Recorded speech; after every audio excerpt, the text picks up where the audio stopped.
नमस्कार दोस्तों, आप जैसा जानते हैं कि हमारे जितने भी अभी तक पॉडकास्ट हैं उसमें हम लोगों ने अपनी परंपराएं, हमारे जो रीति रिवाज हैं, हमारी जो मान्यताएं हैं, उनका हमने आधार जानने की कोशिश की है, उनका वैज्ञानिक पक्ष भी जानने की कोशिश की है और आप तक उन बातों को पहुंचाया है। पिछले दिनों कुछ सवाल मेरे पास थे जो जिनसे मैंने डॉक्टर अशोक से बात की और मुझे लगता है कि आप तक उसके बहुत सही उत्तर पहुंचे। इसी सिलसिले में एक सवाल जो मेरे मस्तिष्क में है वो ये है कि हमारे देश में एक पर्व, एक परंपरा है जिसको हम कहते हैं रक्षाबंधन, राखी। लेकिन उसके साथ साथ में एक और है जिसको हम कहते हैं भैया दूज। तो मेरा ये प्रश्न था और यह मेरी उत्सुकता है जानने की कि रक्षाबंधन और भैया दूज में क्या फ़र्क है। हाँ, मतलब जब बहन भाई के रिश्तों पे अगर हम बात करें तो रक्षाबंधन है, लेकिन फिर भैया दूज क्यों है?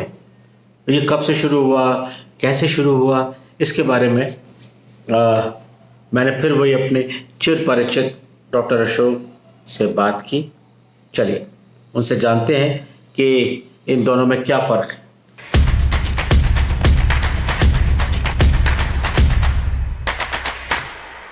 नमस्कार डॉक्टर अशोक, कैसे हैं आप? नमस्कार कवि जी। जी, बस आप ऐसे ही हंसते रहें, स्वस्थ रहें, बस ये मेरी कामना है।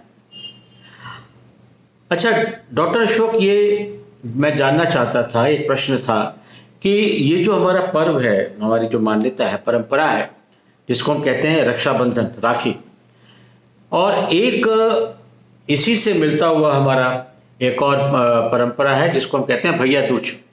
जब बहन भाई के रिश्ते पर एक हमारी ये मान्यता है, हमारा पर्व है, तो फिर ये भैया दूज क्यों? और ये भैया दूज कैसे शुरू हुआ? या भैया दूज और राखी की अगर हम बात करें तो इनमें अंतर क्या है, क्या फ़र्क है?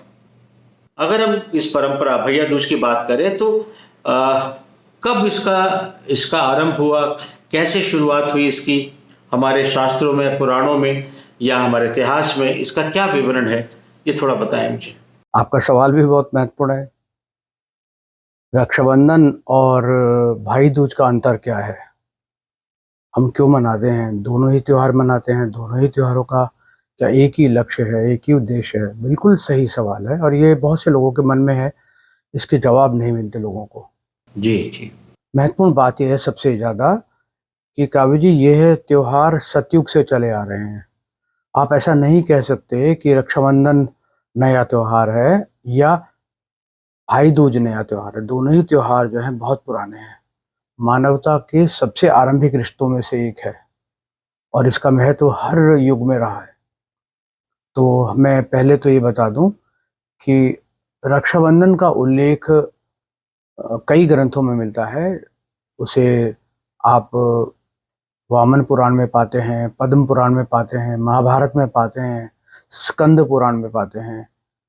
सबसे उल्लेखनीय बात यह है कि रक्षाबंधन के भीतर जो कार्यक्रम होता है, जिसे रक्षा सूत्र कहते हैं, बहनें राखी जिसे बांधी जाती है, इसका नाम बदलते बदलते राखी हो गया। ये बुनियादी तौर पर रक्षा सूत्र इसका नाम हुआ करता था जी। अगर आप सनातन पूजाओं पर गौर करेंगे तो पाएंगे पूरे संसार में जहाँ पर भी सनातन पूजाएं होती हैं वहाँ पर एक मंत्र पढ़ा जाता है, ये न बद्धो राजा बलि, और कलावा बांधते हैं। ये कलावा जो है ये ही सबसे आरंभिक राखी है और इस कलावे की, इस राखी की ताकत ये है कि राजा बलि को इससे बांधा गया था और उनको बांधने के बाद में वो वचनबद्ध हो गए थे। पृथ्वी का, स्वर्ग का सारा साम्राज्य दानवों ने जीत लिया था, देवता हार गए थे। भगवान विष्णु ने वामन अवतार का रूप लेके राजा बलि के ऊपर विजय हासिल की थी और उनको एक प्रकार से वचनबद्ध करके रक्षा सूत्र बांधा उनके हाथ पे। तो उन्होंने वचन दिया, 3 पग जमीन मांगी थी उन्होंने और 3 पग जमीन में से एक पग में जब रही नहीं जमीन तो उनके सिर पर पैर रख दिया गया और ये कहा गया कि तुम पाताल लोक चले जाओ। तो रक्षा सूत्र का उल्लेख अनेक धर्म ग्रंथों में मिलता है जी। दूसरा सवाल आता है कि ये भाई दूज कब से हुआ है। भाई दूज त्योहार के बारे में यह है कि ये यमराज जो मृत्यु के देवता हैं, इनका आरंभ किया हुआ त्योहार है। और इनकी बहन जिसका नाम कालिंदी, अंशुमति और यमुना, यमी, इतने नाम हैं। तो एक बार उनकी बहन ने उनको बुलाया, उनको आमंत्रित किया और वो अपनी बहन के घर गए और उन्होंने उनकी बहन के घर जाके खाना खाया। बहन ने उनका पहले स्वागत किया, तिलक लगाया और इसके अपने भाई को खूब प्रसन्न मुद्रा में भोजन कराया। तो इतना प्रसन्न हो गए यमराज कि उन्होंने कहा कि यम द्वितीया, इस दिन यम द्वितीया के दिन होता है भाई दूज, तो यम द्वितीया के दिन जो भाई अपनी बहन के घर जाएगा, उसके घर भोजन करेगा, तिलक लगवाएगा बहन से, उसकी कभी भी कई कारणों से मृत्यु नहीं होगी। एक तो ये रोग से नहीं होगी उसकी, फिर आकस्मिक मृत्यु नहीं होगी उसकी, किसी शत्रु के आघात से मृत्यु नहीं होगी उसकी, अकाल मृत्यु नहीं होगी, किसी आपदा यानी आंधी तूफान, नाव डूबना, इस प्रकार में नहीं होगी। और ये उन्होंने वचन दिया। तो यम का यह वचन ये नहीं कहता कि अमर हो जाएगा, ये कहता है कि आप एक ऐसे आशीर्वाद के पात्र होंगे, जो भी भाई ऐसे यम द्वितीया पे अपनी बहन के घर जाएंगे तो उनको ये आशीष मेरा लागू रहेगा। अच्छा। तो ये तो रहा अंतर दोनों का, लेकिन ये दोनों ही त्योहार सतयुग से हैं, क्योंकि एक ने तो हमें सब पता चलता है कि यमराज स्वयं गए थे अपनी बहन यमुना के पास में, और दूसरे में मिलता है उल्लेख कि भगवान श्री कृष्ण ने अपनी बहन से राखी बंधवाई, और शिशुपाल जो कृष्ण जी की बुआ के पुत्र थे, उनकी बहन का भी उल्लेख मिलता है कि उन्होंने राखी बांधी सुचित्रा ने, उसका भी उल्लेख मिलता है। तो अन्य पुराणों में, अन्य ग्रंथों में रक्षाबंधन भाई दूज का अंतर अलग अलग मिलता है जी। श्रीमद् भागवत के 10वें स्कंद के अध्याय 62 में बताया गया है, जिसमें कि उनकी बहन सुभद्रा ने उनके राखी बांधी थी, बलराम जी के पहले बांधी थी। इसके बाद में महाभारत के शांति पर्व के 43वें अध्याय में शिशुपाल की बहन सुचित्रा द्वारा उनके राखी बांधे जाने का उल्लेख है। इसके बाद में अगर आप देखेंगे अनुशासन पर्व में रक्षाबंधन के और भी कुछ उल्लेख मिलते हैं, जो अध्याय 14 में है। अब भाई दूज के त्योहार को, जिसे यम द्वितीया भी कहते हैं, इसका उल्लेख स्कंद पुराण के काशीखंड में मिलता है, अध्याय 113 में इसका उल्लेख है, और इसमें यमुना, कालिंदी, अंशुमति के पवित्र स्नेह का वर्णन है।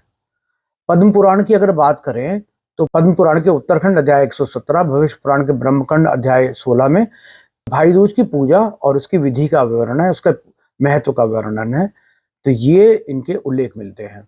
मेरा ऐसा मानना है डॉक्टर साहब कि हमारे पुराणों में, शास्त्रों में जो भी कुछ लिखा गया, कहा गया, उनके पीछे एक वैज्ञानिक पक्ष है। वैज्ञानिक यानी साइंटिफिक लॉजिक्स रहे हैं। हमारे ऋषि मुनियों ने सब कुछ ऐसे नहीं कह दिया या लिख दिया, सबके पीछे कुछ साइंटिफिक लॉजिक्स हैं। इस भैया दूज या रक्षाबंधन की हम बात करते हैं तो इसके पीछे वैज्ञानिक पक्ष क्या है, इसके पीछे साइंटिफिक लॉजिक क्या है? तो अगर वैज्ञानिक पक्ष की बात करें तो हम आधुनिक रिसर्चेस के आधार पर जब बात करते हैं तो मुझको वाघभट्ट जी, उनकी एक किताब अष्टांग हृदय याद आ जाती है। अष्टांग हृदय में आनंद के अमृत ऐसे रसायनों का जिक्र किया गया है जो शरीर के अंदर बनते हैं। आनंद के अमृत ये क्या है? आधुनिक विज्ञान इनको हैप्पीनेस हार्मोन कहता है। ये हैप्पीनेस हार्मोन मुख्यतः जो हमारे जीवन के और रिलेशंस के ऊपर असर डालते हैं, वो 4 तरह के होते हैं।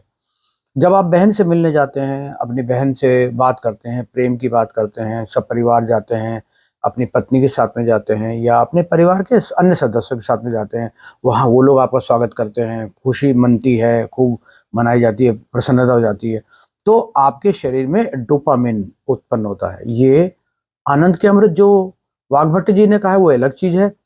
और क्या डोपामिन, ऑक्सीटोसिन, सेरोटोनिन, ये क्या अलग चीज है? बिल्कुल नहीं, ये सेम चीज है। बस ये है कि उन्होंने आनंद के अमृत शरीर के अंदर उत्पन्न होने वाली बात कही है, और आधुनिक विज्ञान ने उनका नाम अंग्रेजी में रख दिया है। ऑक्सीटोसिन जो है ये हृदय को मजबूत करता है, आपके अंदर प्रेम की भावना को विस्तार करता है, और आपको जो है जीवन में जिंदा रहने की, संघर्ष करने की, जीतने की उम्मीद देता है, उमंग देता है जी।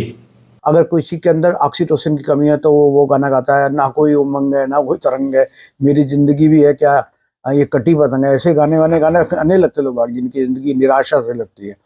तो बहन से मिलना, रिश्तों को निभाना, अगर हम उसके बारे में बात करें तो ऑक्सीटोसिन एक हैप्पीनेस हार्मोन उत्पन्न होता है।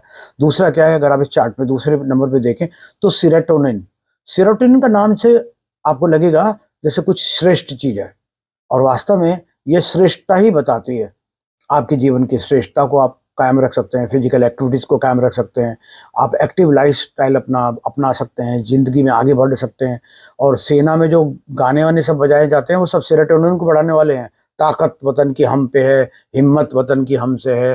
तो ये सब उत्साह बढ़ाने वाली चीज़ें हैं। जब आप अपने परिवार में मिलते हैं, भाई दूज का जो इम्पैक्ट बोल रहा हूँ मैं आपसे, तो भाई जब हम मिलते हैं बहन से, वो उत्साह बढ़ाती है। आप निराशा की बात भी कर देते हैं। कई बार क्या होता है, पत्नी कोई बताएगी तो बहन अपना कुछ ना कुछ बोलती हैं, आशीष देती हैं, अनुभव बताती हैं, प्रोत्साहन देती हैं, भगवान से प्रार्थना करती हैं। आपको लगता है कि ये लोग प्रार्थना कर रहे हैं, आपके परिवार के लोग आपके लिए प्रार्थना कर रहे हैं। ये एक बड़ी अच्छी भावना है। यही भावना तो सेना के लोगों को आगे रखती है। उन्हें मालूम पूरा देश हमारे लिए प्रार्थना करता है। तो सेरोटोनिन एक हैप्पीनेस हार्मोन उत्पन्न होता है। फिर एक आता है एंडोर्फिन। एंडोर्फिन हार्मोन के बारे में आप एंड शब्द आता है ना, जिसमें एंड का मतलब ये अंत कर देता है बहुत सारी चीजों का, तो एंड आप याद रखिए। एंडोर्फिन हार्मोन जो है हैप्पीनेस हार्मोन है, परंतु पीड़ाओं का अंत करता है। अरे वाह। दुखों का अंत करता है, निराशा का अंत करता है, हताशा का अंत करता है, नाउम्मीदी का अंत करता है, और आपके मन में जीने की इच्छा उत्पन्न करता है और संघर्ष करने की इच्छा उत्पन्न करता है। आपको लगता है कि हमारे साथ में बहुत लोग हैं, और यह रिश्तों की वजह से ही ऐसा संभव हो पाता है। अब बताइए, ये तो बिल्कुल मतलब सोचा ही नहीं था कि ये भी हो सकता है इसका कारण। इसके बाद में आता है डोपामिन। डोपामिन जैसा कि नाम है इसका, डोपामिन। अगर आप डोपामिन को याद करना चाहें कि डोपामिन का इम्पैक्ट क्या है, तो ये याद रखिए कि ये एक गीत है, जिंदगी हंसने गाने के लिए है, पल दो पल इसे खोना नहीं, खो के रोना नहीं। यानी कि ये आपके जिंदगी में प्रसन्नता की भावना उत्पन्न करता है और जीवन को एक एक नई गुणवत्ता प्रदान करता है। तो ये भी हमें मिलने से, रिश्तों से मिलने से ही आता है। और बल्कि डोपामिन के लिए मुझे एक और गीत भी याद आता है, मैं जिंदगी का साथ निभाता चला गया, हर फिक्र को धुएं में उड़ाता चला गया। तो ये डोपामिन इस प्रकार के इम्पैक्ट पैदा करता है कि आप जीवन की रियलिटीज को समझ जाते हैं। आपको लगता है कि कितने लोग मुझ पर निर्भर हैं, कितने लोग मुझ पर विश्वास करते हैं। तो मिलने से, रिश्तों से, भाई बहन के रिश्ते हों, मित्रों के रिश्ते हों, मुंह बोली बहन हो, भाई मुंह बोला हो, कुछ भी रिश्ते हों, तो जब आप मानने से रिश्ते मानते हैं तो विश्वास के रिश्ते भी तो मानेंगे। तो विश्वास से आपका मन स्वस्थ रहेगा, मानसिक स्वास्थ्य बेहतर रहेगा, शारीरिक क्षमता बढ़ जाएगी। यही सब चमत्कार ये त्योहार करते हैं। रक्षाबंधन का त्योहार और भाई दूज का त्योहार, इनसे बढ़कर, इनसे बेहतर कोई त्योहार इसलिए नहीं है कि कोई ऐसा रिश्ता नहीं है जिसमें कि बचपन की यादें जुड़ी हों। जी जी। मेरे 5 बहनें हैं। सबसे बड़ी बहन जो है हमारे लिए हमारे परिवार की मुखिया जैसी ही है। उनका आज भी वही रुतबा है जो पहले था, जब वो बड़ी थी और हम लोग अविवाहित थे, तब भी उनका वही रुतबा था। तो आज उनके पास जाने में लगता है कि अब एक साये के अंदर आ गए, छाया के नीचे आ गए हैं, किसी पेड़ के नीचे आ गए हैं। हमारे जो सबसे छोटी बहन है वो बेटी की तरह से है, उससे मिलिए तो आपको लगता है कि आप पुत्री से बात कर रहे हैं। आपको अपनी जिम्मेदारी का एहसास होता है, आपको ये याद आता है कि आपने क्या क्या किया है। तो बहन भाइयों का रिश्ता एक बहुत पवित्र रिश्ता है। इसको निभाइए, आनंद लीजिए। रक्षाबंधन तो आप मनाते ही हैं, भैया दूज को भी मना के देखिए, नहीं हो तो जाकर ही देखिए। बहन खुश होगी, आप ज़्यादा खुश होंगे।